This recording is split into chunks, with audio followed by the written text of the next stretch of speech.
বন্ধুরা নিয়ে এসেছি আজকে আবার এই যে ইলিশ মাছের সর্ষে বাটা রেসিপি। আজকে ইলিশ মাছ এই যে ইলিশ মাছ ভাজি হয়েছে, ইলিশ মাছের তেল করলা ভাজি।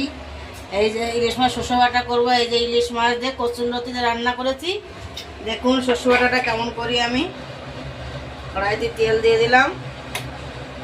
এই যে ইলিশ মাছে মেখে রেখেছিলাম সর্ষে বাটা, পোস্ত সরষে দিয়ে বেটে এই যে মাখিয়ে রেখেছি ভালো করে সরষের তেল দিয়ে। এখন রান্না করব।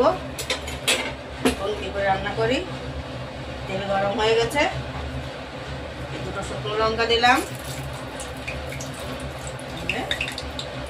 কালো জিরে দিয়ে দিলাম টম্বরা,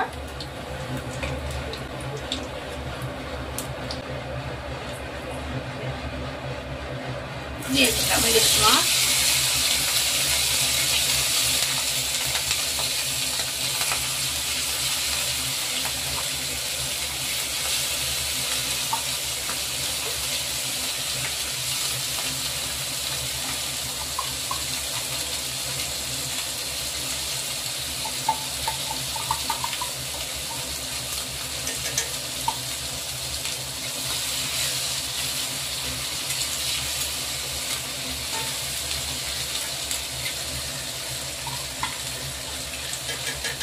নাড়িয়ে একটু কষিয়ে তারপরে ঝোলটা দিয়ে দেবো।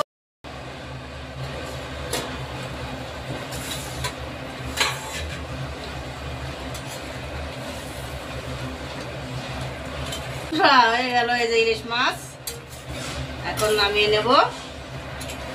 নামানোর পরে দেখাচ্ছে যে কেমন হয়।